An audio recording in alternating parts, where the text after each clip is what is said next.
지금으로부터 25년 전이네요. 정확히 25년 전 1997년 말 일반인에게는 생소한 IMF 국제통화기금이라는 단어가 세상에 알려지게 되었습니다.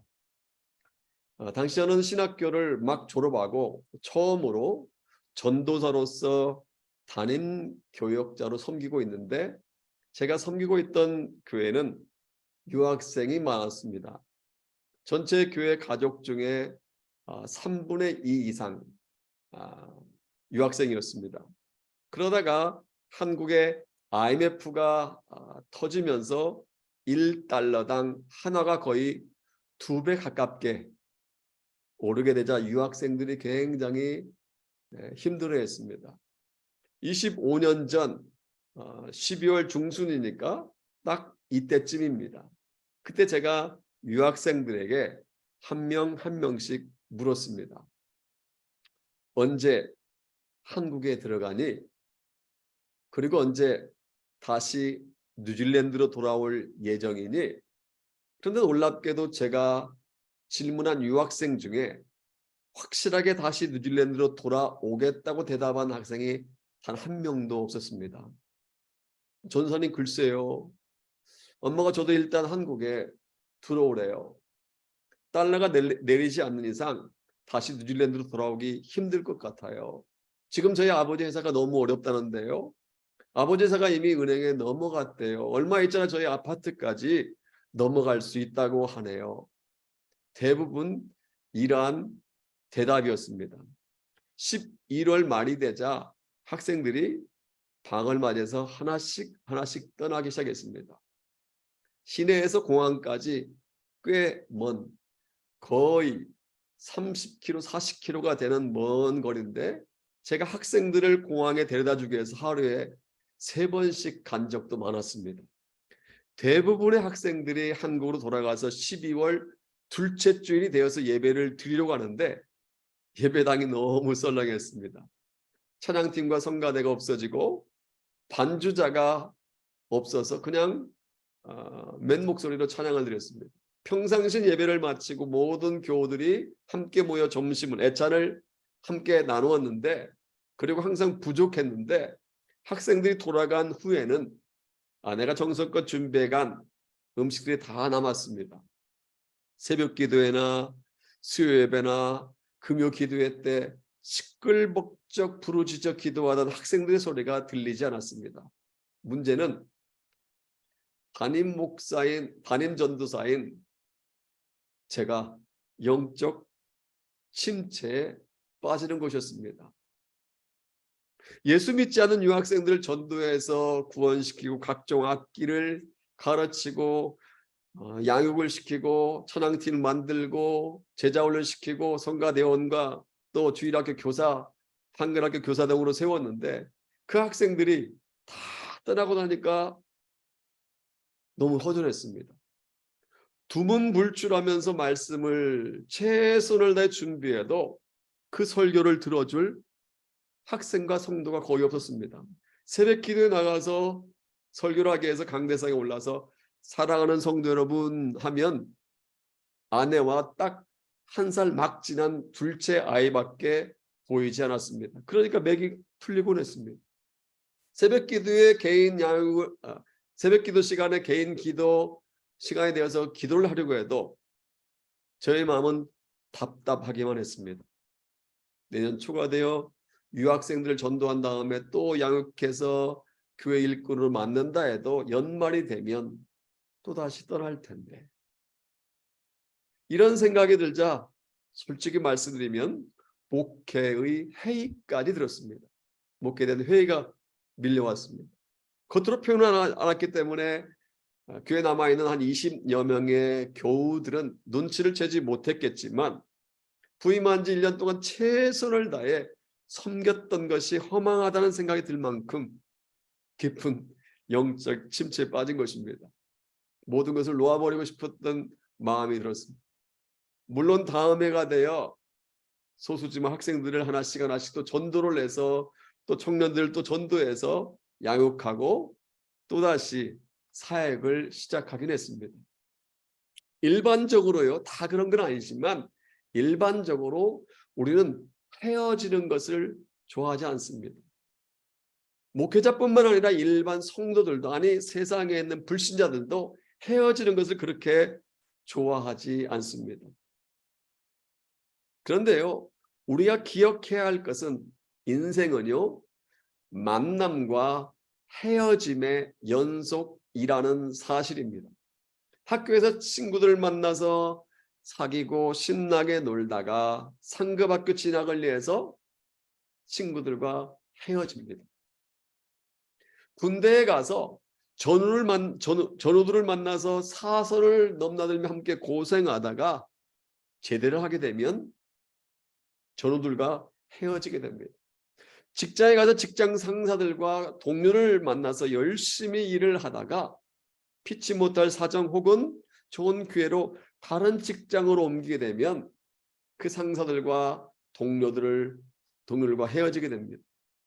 교회에서 교우들과 또한 목회를 만나서 재미나게 신앙생활하다가 피치 못할 사정으로 거주지를 옮긴다든지 하는 이유 때문에 교우들과 목회자들과 헤어지기도 합니다. 이처럼 우리 인생은요, 진학이나 입시나 이사, 입대, 취업, 하다못해 유학과 결혼 등의 이유로 만났다가 또 그와 같은 이유로 헤어지기도 합니다. 웃으며 만났다가 오해 때문에 얼굴을 붉히며 헤어지기도 합니다. 기쁘게 만났다가 심하게 다툰 후에 헤어지기도 합니다. 근데 여러분, 그 헤어짐이 오히려 우리에게 유익으로 돌아올 때가 있다는 사실 아십니까? 헤어지는 것이 힘들고 고통스럽지만 그 헤어짐이 오히려 나에게 복이 될 때가 있다는 사실 아십니까? 창세기 31장에 보면 야곱의 가정의 이야기가 나옵니다. 20년 동안 고향을 떠나 이방 땅 밧담 아람에 살고 있던 야곱이 드디어 고향 땅 브엘세바로 돌아가려고 마음을 먹었지만 직접 실행에 옮기는 것은 간단한 문제가 아니었습니다. 그에게 외삼촌 나반의 딸이자 자신의 아내인 라헬과 레아 두 아내가 있었고요. 또한 여종을 붙여줘서 첩으로 두 첩이 총 4명의 아내가 있었습니다. 그리고 아들들이 많았습니다. 야곱은 라헬과 레아 두 아내가 친정아버지를 떠나서 자기를 따라 나설지 확신이 없었습니다. 뿐만 아니라 딸린 가족들, 수많은 가축들을 이끌고 20년 동안 살았던 정든 땅을 떠난다는 것은 쉬운 일이 아니었습니다. 또한 자기가 가족들과 가축들을 이끌고 고향으로 돌아가겠다고 하면 삼촌 라반과 사촌 형제들이 순순히 보내줄지 몰라 야곱은 쉽게 결단을 내리지 못합니다. 그러다가 하나님의 말씀을 듣습니다. 네 조상의 땅으로 돌아가라. 내가 너와 함께 있겠다. 이 하나님 말씀을 듣고 야곱은 고향으로 돌아가겠다는 결심을 하게 됩니다. 그리고 삼촌 라반과 사촌 형제들이 알아채지 못하도록 두 아내를 양떼가 있는 들로 불러내어서 그동안 있었던 일을 자세하게 이야기해 줍니다. 내용의 이야기는 대충 보면 이러한 이야기입니다. 당신들의 아버지의 안색이 전과 같지 않은지 아느냐? 당신들도 알다시피 당신들의 아버지가 품삯을 10번이나 변경했지만 하나님이 도와줘서 이처럼 우리가 부자가 된 것이다. 그런데 당신들의 오빠들은 나를 의심하고 있다. 당신들의 아버지도 나를 대한 태도가 전과 다르다. 또 하나님께서 나에게 고향으로 돌아가라고 말씀하셨다. 뭐 이러한 얘기를 두 아내 라헬과 레아에게 합니다. 그때 라헬과 레아 두 아내가 뭐라고 반응한 줄 아십니까? 창세기 31장 14절부터 16절을 보면 두 사람의 반응이 언급되어 있습니다. 라헬과 레아가 그에게 대답하여 이르되 우리가 우리 아버지 집에서 무슨 분깃이나 유산이 있으리요? 아버지가 우리를 팔고 우리의 돈을 다 먹어버렸으니 아버지가 우리를 애국인처럼 여기는 것이 아닌가. 하나님이 우리 아버지에게서 취하여 가신 재물은 우리와 우리 자식의 것이니 이제 하나님이 당신에게 이르신 일을 다 준행하라. 그냥 우리는 쉽게 이 말씀을 읽었지만 이 말씀이 굉장히 의미가 있습니다. 라헬과 레아 두 아내는 자기 남편 야곱에게 하나님이 당신에게 이르신 일을 다 준행하라. 무슨 말이냐면 다시 하나님 말씀대로 고향으로 돌아갑시다 이 말입니다. 당신이 어딜 가든지 당신과 함께 동행하겠다 이 말입니다. 그런데요, 두 여인이 남편 야곱에게 대답한 말을 보면 한 가지 특징을 발견할 수 있습니다. 우리 아까 읽었던 야고보서 31장 14절부터 16절 스크린 다시 한번 띄워주시겠어요? 여기 31장 14절부터 16절을 보면 반복되는 단어가 있습니다. 우리라는 단어입니다. 무려 8번이나 우리가 반복되어 있습니다. 사실 야곱의 가정은 라헬과 레아 두 아내와 두 아내가 처부러준 빌하와 실바 때문에 하루도 평안할 날이 없었습니다. 날마다 서로 경쟁관계, 서로 좋은 자리 차지하려고 하면서 계속해서 그렇게 살았습니다. 어떻게 보면 라헬과 레아는 자매이면서도 라이벌 관계였습니다. 의견이 일치되기는커녕 서로 반대만을 일삼았습니다. 그런데 아버지 라반을 따르는 문제에서만은 서로 하나가 된 것입니다. 그래서 두 여자는 처음으로 우리라는 말을 계속해서 8번이나 사용한 것입니다. 그러니까 친정 아버지와의 관계가 깨어지니까 오히려 라헬과 레아 두 사람이 변화되어서 가정이 하나가 된 줄로 믿습니다. 처남들과의 관계가 깨어지고 나니까 장인과의 관계가 깨어지자 아니 처갓집을 떠나 고향으로 돌아간다고 하니까 저같이 가족과 헤어진다고 하니까 야곱은 그제서야 하나님의 뜻에 순종할 수 있게 된 줄로 믿습니다. 이처럼요, 인간적으로 보면 헤어짐은 아프고 슬픈 일이지만 헤어지고 나서 오히려 더 좋은 사람을 만날 수도 있고 나뉘었던 가정이 하나 될 수도 있습니다. 분명히 헤어짐은 고통스럽고 슬프고 피하고 싶은 일이지만 헤어진 후에 오히려 새로운 출발을 할 수도 있고 복된 인생을 살아갈 수도 있습니다. 이것을 헤어짐의 역설이라고 합니다. 헤어짐의 역설. 저는 오늘 우리가 읽은 본문을 가지고 헤어짐의 역설이라는 제목으로 함께 말씀의 은혜를 나눌까 합니다. 우리가 지난주 큐티를 통해서 살펴본 것처럼 바울과 바나바는 구브로 섬과 소아시아에서 1차 전도 여행을 마치고 다시 돌아온 후에 안디옥 교회 성도들에게 선교를 하면서 하나님께 영광을 돌렸습니다. 하나님께서 우리를 통해서 일하셨다.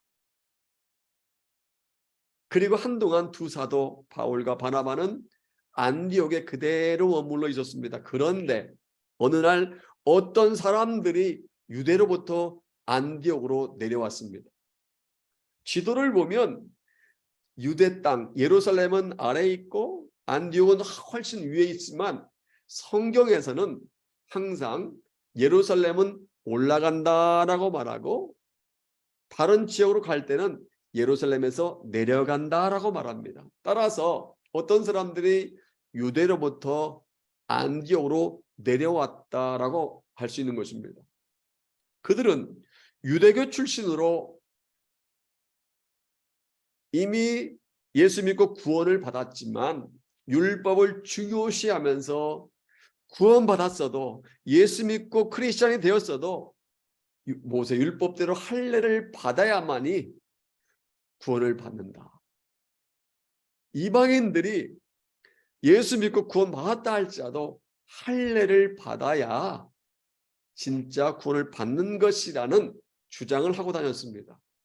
이러한 주장이 널리 퍼지게 되면 믿음이 아니라 어떤 행위, 할례 같은 행위를 통해서 구원을 받는다고 할 수 있기 때문에 믿음으로 구원받는다는 구원론이 무너질 수 있습니다. 또한 바울과 바나바가 그동안에 믿으면 구원받는다고 수없이 가르치고 설교를 했는데 두 사도의 사도권이 무너질 수 있고 이방 땅에 세워진 교회들의 뿌리가 흔들릴 수 있는 대사건이 될 수도 있었습니다. 문제의 심각성을 깨달은 안디옥 교회는 바울과 바나바 두 사람과 또한 교회에 속한 몇몇 사람들을 예루살렘 교회, 모교회 그곳으로 보냅니다. 그래서 이 문제를 정리하기 위해서 예루살렘 공회가 열리게 됩니다. 바울과 바나바 두 사도는 자기들이 예루살렘에 온 이유를 말하고 예수님의 수제자 베드로는 이방인인 고넬료 집에서 임했던 성령의 역사를 예를 듭니다. 그리고 하나님께서는 유대인이나 이방인이나 차별하지 않으신다. 이방인도 우리가 동일하게 주 예수의 은혜로 구원을 받는 줄 나는 믿는다라고 얘기합니다. 그러자 마지막으로 예루살렘 교회의 담임 목사를 할 수 있는 최고 지도자 야고보가 나서서 4가지 금지 조항 외에는 아무 짐도 지우지 말라고 합니다. 그곳에 모여있던 사도들, 장로들도 다 동의해서 결국은 이방인 개종자들에게 율법에 나오는 할례 같은 것을 무분별하게 요구해서는 안 된다는 결정을 합니다. 본문에 나오는 30절에 보면 예루살렘에 있던 바울 일행은 안디옥으로 돌아와서 예루살렘 총회에서 결정한 그 공문을 전해줍니다. 그리고 대표자회에서 총회 공문이 낭독이 되자 듣고 있던 안디옥 교회 성도는 매우 기뻐합니다. 왜요? 그동안 유대적 가르침과 바울의 가르침 사이에서 수많은 공격을 받고 할례를 받아야만이 우리가 구원을 받는 건가? 라고 그렇게 신앙이 흔들리고 있었는데 할례 안 받아도 된다 라는 공문을 받았기 때문입니다. 그래서 율법의 짐에서 벗어나게 된 그들은 매우 기뻐한 것입니다. 이런 문제를 해결한 바울과 바나바는 계속해서 안디옥에 머물면서 다른 교사들과 함께 변함없이 말씀을 가르칩니다. 그렇게 며칠 동안 머문 후에 바울이 바나바에게 한 가지 제안을 합니다. 우리 다 같이 36절 말씀 같이 읽어볼까요? 같이 읽겠습니다. 시작. 며칠 후에 바울이 바나바더로 말하되 우리가 주의 말씀을 전한 각성으로 다시 가서 형제들이 어떠한가 방문하자 하고, 여기서 우리가 눈여겨볼 말씀은요, 다시 가서라는 이 말씀입니다. Let's go back. 우리 다시 가서, 너 다시 가라가 아니라 너와 나 우리 다시 가자 이 말입니다. 바울은요 바나바에게 제안하기를 1차 전도 여행에서 그들이 세운 교회들을 다시 가서 살펴보자고 제안을 한 것입니다. 복음을 받아들인 형제들이 어떻게 신앙생활을 하고 있는지, 혹시나 신앙에 문제가 있지는 않은지, 혹시나 누구 이방 이단들이 와서 혼란스럽게 하고 있지는 않은지 한번 살펴보자고 바나바에게 제안을 한 것입니다. 사실 목회자로서 저도 바울의 이 마음이 이해가 됩니다. 저를 통해 복음을 듣고 구원을 받은 성도들이 시간이 흐른 후에 과연 그 형제, 그 자매님 신앙생활 잘하고 있을까? 한국으로 갔다고 하는데 한국에서 얼마나 믿음이 성장했을까라는 생각으로 과거에 섬겼던 성도님들이 궁금할 때가 있습니다. 또한 전에 섬겼던 교회가 궁금할 때가 있는 것이 사실입니다. 자칫 잘못하면 교회에 악영향을 끼칠 수도 있고 떠난 교회를 다시 방문하는 것을 삼가하고 있지만 후임자에게 피해를 줄 수 있기 때문에 전에 섬기던 성도님들에게 연락조차 하지 않고 있지만, 그런데 과거에 목숨 걸고 젊음을 불태웠던 교회를 다시 방문하고 싶은 것이 목회자의 솔직한 마음입니다. 아마도 사도 바울에게도 그런 마음이 있었던 것 같습니다. 그래서 바나바에게 다시 가보자고 제안한 것 같습니다. 바나바도 바울의 제안을 받아들입니다. 성경에 언급되어 있지 않지만 추측컨대 바나바도 바울 못지않게 1차 전도여행 때 만났던 형제들 다시 만나보고 싶고 세워진 교회에 다시 가보고 싶었던 것 같습니다. 그렇기 때문에 그는 바울의 제안을 받아들여 2차 전도여행을 나서려고 한 것입니다. 그런데요, 예상치 않은 곳에서 문제가 터지게 됩니다. 함께 1차 전도여행 때 세운 교회를 방문하는 것에는 의견의 일치를 보았는데 전도여행에 데리고 갈 한 사람 때문에 문제가 터져버렸습니다. 37절과 38절 같이 함께 볼까요? 37절과 38절 같이 읽겠습니다. 바나바는 마가라는 요한도 데려가고자 하나 바울은 밤빌리아에서 자기들을 떠나 함께 일하러 가지 아니한 자를 데려가는 것이 옳지 않다 하여 2차 전도여행을 가는 데는 동의를 한 바나바는 마가라 하는 요한을 데리고 가자고 요청을 한 것입니다. 여기 마가는요, 로마식 이름입니다. 반면에 요한은 헬라식, 그러니까 유대식 이름입니다. 로마식 이름, 유대식 이름입니다. 예를 들어 저의 이름은요, 조상호입니다만 영어 이름에는 샘 초라고 되어 있습니다. 그래서 제가 신학교 졸업장이라든지 또 뉴질랜드 그 AOG 총회에서 안수받은 안수증에 보면 샘 상호초 이렇게 되어 있습니다. 그래서 이곳 호주나 뉴질랜드에서는 저를 부르기를 파스터 샘 아니면 브라더 샘 아니면 학교에서는 제가 목사인 걸 아는 교사는 파스터 샘이라고 부르기도 하고 써 이렇게 장난치면서 하기도 하고 샘이라고 그냥 부르기도 합니다. 아마도 집에서 부모님이나 형제들이 그를 부를 때 요한이라고 불렀지만 로마 제국의 압제 아래에 있었기 때문에 공문서에는 마가라고 그렇게 불리웠던 것 같습니다. 또한 골로새서 4장 10절 말씀에 의하면 마가 요한은 바나바의 생질, 다시 말하면 조카였습니다. 그래서인지 또 다른 이유가 있어서인지 모르지만 바나바는 2차 전도여행에 이 조카 마가 요한을 데려가자고 바울에게 요청한 것입니다. 그런데 바울은 바나바의 요청을 거절합니다. 그리고 거절의 이유로 밤빌리아에서 자기들을 떠난 일을 이야기합니다. 10일 전 큐티를 통해서 살펴본 적이 있는데 사도행전 13장 13절을 보면 바울 일행이 밤빌리아 지방의 버가에 도착했을 때 소아시아의 밤빌리아 지방 버가라는 읍에 도착했을 때 함께 동행하던 마가 요한이 선교 여행을 멈추고요 예루살렘으로 돌아간 적이 있습니다. 성경은 그가 선교를 포기하고 다시 돌아간 중간에 이탈한 이유를 언급하고 있지 않지만 학자들은 몇 가지 이유를 들어서 추측합니다. 버가에서 비시디아 안디옥을 가려면 해발 2000m 가까이 되는 높은 타우로스 산맥을 넘어가야 합니다.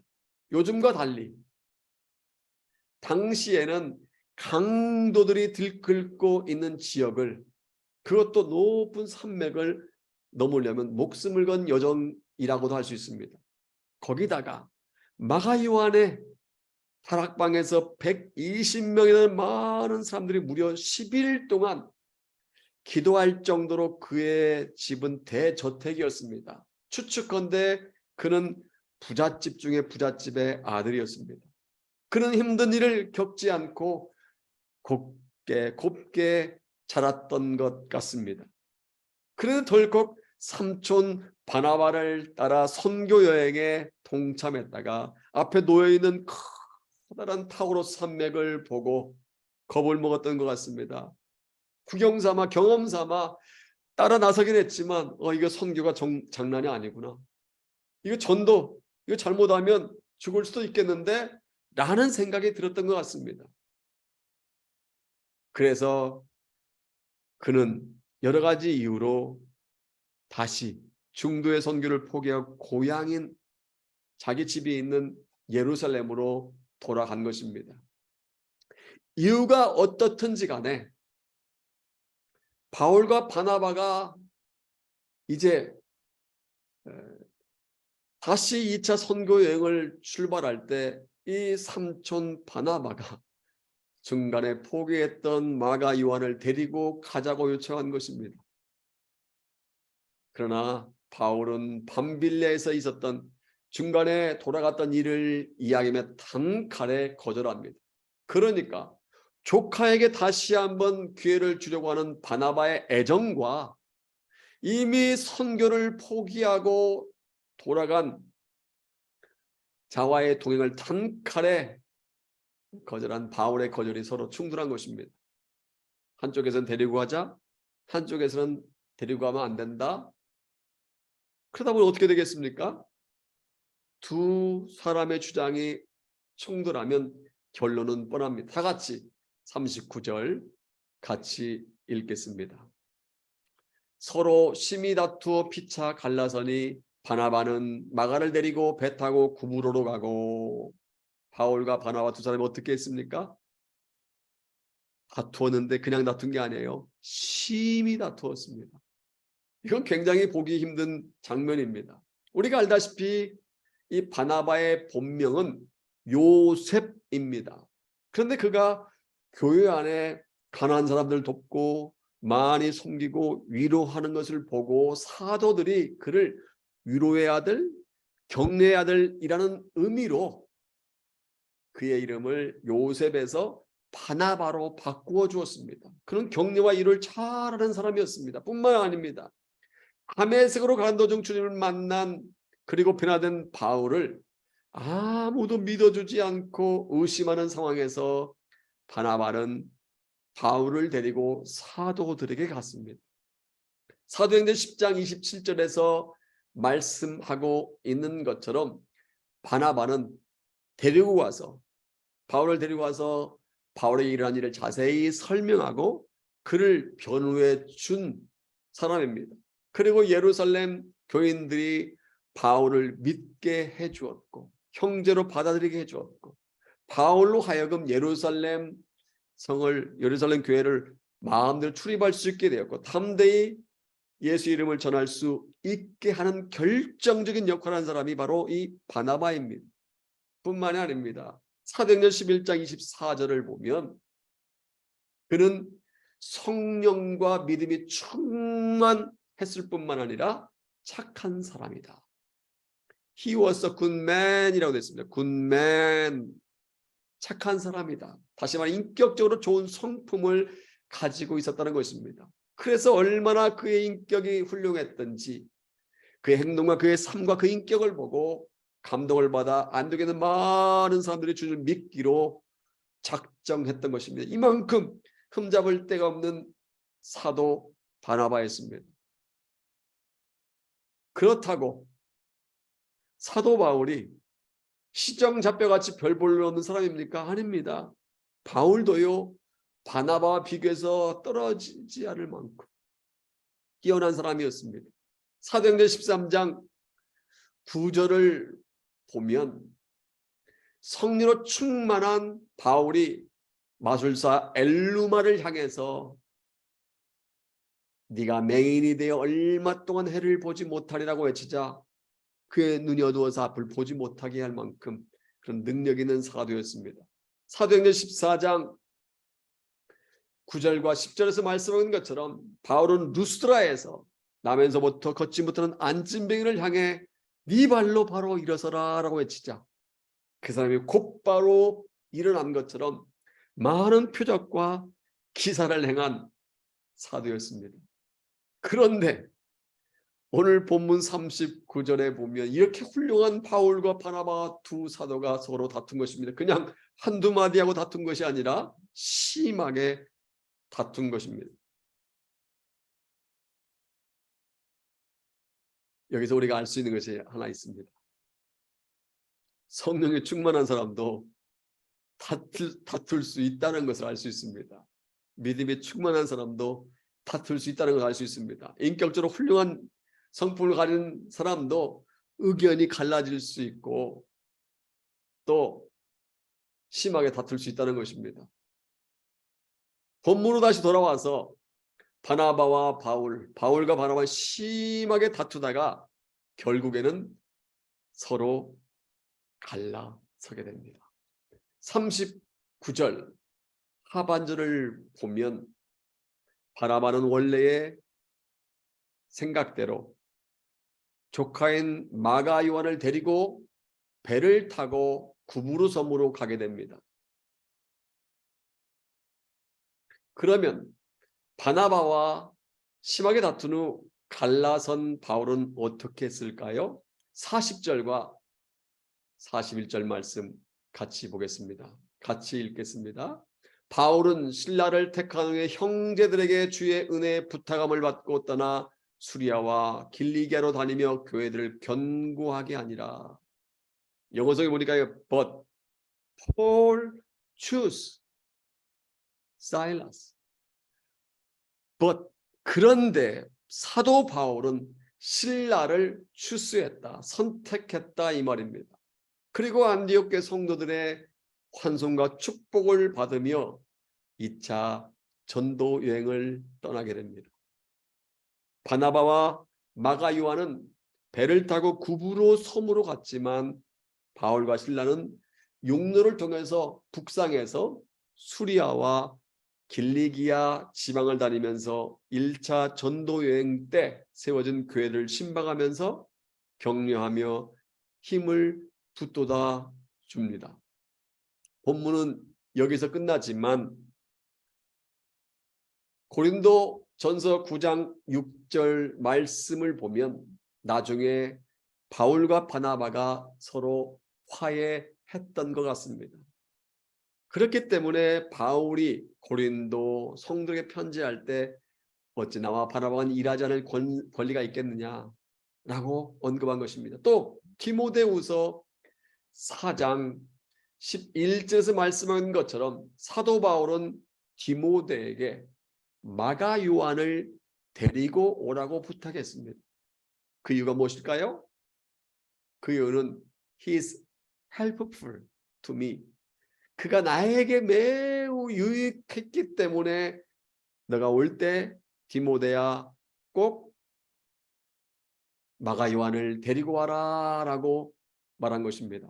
이처럼 바울은 헤어졌던 바나바와 관계가 회복되었고 중도의 선교를 포기하고 돌아가 버렸던 마가 요한과의 관계도 다시 회복된 것입니다. 오늘 본문이 우리에게 주는 교훈이 있습니다. 바울과 바나바가 심하게 다투고 갈라졌지만 나중에 선교팀이 한 팀에서 두 팀이 된 것입니다. 마가 요한의 문제로 의견이 갈려서 각기 다른 방향으로 선교여행을 떠나면서 결과적으로 복음이 더 많이 더 빨리 전해지게 되는 계기가 된 것입니다. 물론 우리가 다투는 것은 바람직하지 않습니다. 부부 싸움이라든지 이웃과의 싸움을 해서는 안 됩니다. 할 수만 있으면 다투서는 안 됩니다. 또한 갈라서거나 헤어지는 것은 좋은 일이 아닙니다. 그런데 어쩔 수 없이 또 하나님의 비전을 이루기 위해서 하나님의 말씀대로 살기 위해서 우리가 헤어지게 된다면 하나님께서는 우리의 헤어짐을 사용하셔서 또 다른 일들을 행하시는 줄로 믿습니다. 헤어지는 것은 고통스럽고 피하고 싶은 일이지만 하나님께서는 우리의 그 헤어짐을 통해 또 다른 길을 열어주시는 줄로 믿습니다. 사랑하는 하모니 가족 여러분, 이제 제가 자주 소개하는 한 이야기를 소개하고 말씀드리겠습니다. 오래전 제가 전도사 때 청년 사역을 할 때 만났던 한 자매가 있었습니다. 그 자매는 모든 예배에 빠지지 않고 참석했고 워십팀에서 열심히 섬기고 청년부 임원으로 열심히 충성했습니다. 거기다가 마음씨도 착하고 얼굴 또한 예쁘다 보니 형제들로부터 인기가 매우 많았습니다. 모임이나 행사를 할 때 보면 그 자매 주위에 항상 형제들이 모여들었습니다. 그래도 그 자매는 마음을 주지 않았습니다. 그러던 어느 날 그 자매에게 이상한 일이 생겼습니다. 변하고 있다는 느낌이 드는 것이었습니다.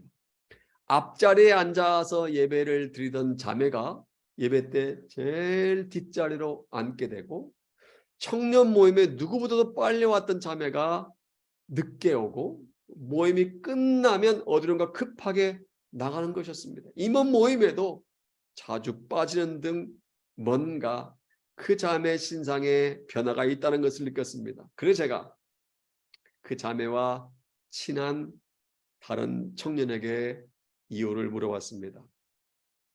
그 자매가 좀 이상해지지 않았니? 무슨 일이 있는 거니?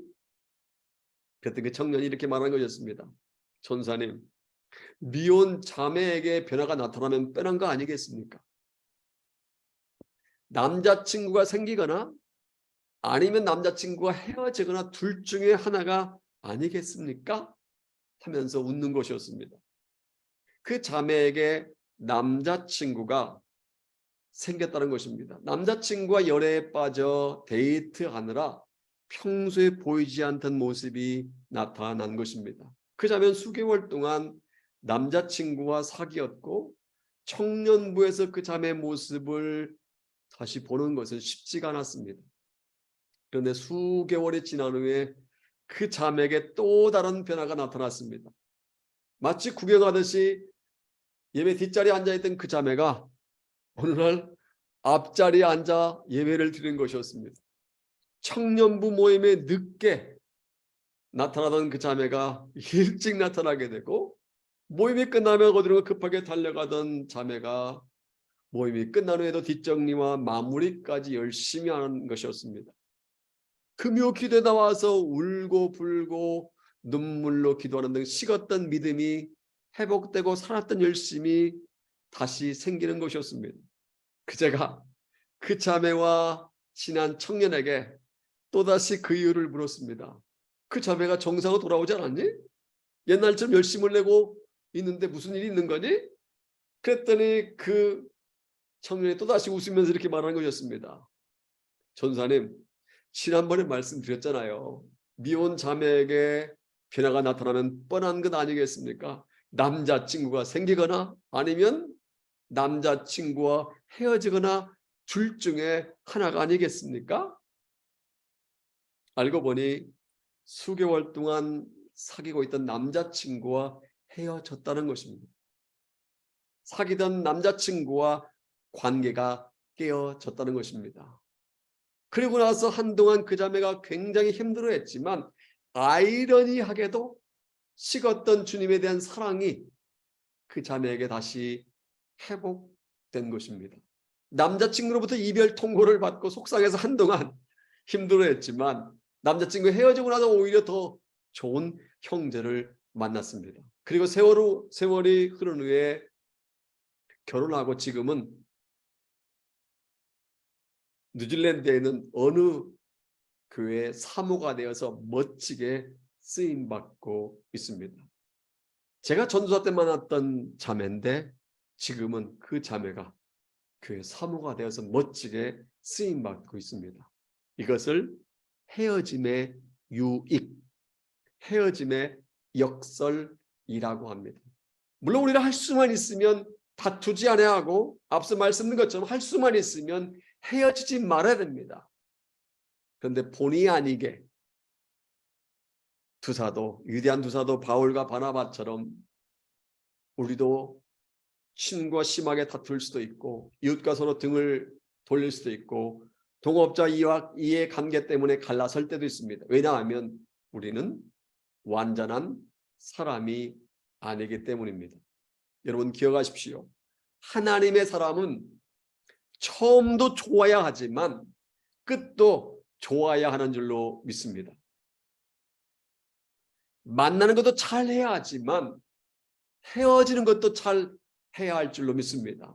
만나는 것도 하나님의 영광을 위해서 만나야 하고 헤어지는 것도 하나님의 영광을 위해서 헤어져야 할 줄로 믿습니다. 그러므로 알량한 자존심이라든지 성격 차이 같은 또 썩어질 돈과 같은 시시한 것들로 인해서 얼굴을 붉히거나 등을 돌리지 마시기 바랍니다. 바울과 바나바의 다툼에 그리고 헤어짐의 교훈을 통해서 우리가 변화되고 성장하고 성숙해지는 기회로 삼으시기를 주님의 이름으로 축원합니다. 오늘 설교는 굉장히 어려웠습니다. 자칫 잘못하면 헤어지라는구나. 부부싸움 할 바에야 그냥 헤어져 버리지 라고 오해하지 마시기 바랍니다. 하나님의 비전을 위해서 하나님의 뜻을 이루기 위해서 선교를 위해서 사역을 위해서 바울과 바나바가 헤어진 것입니다.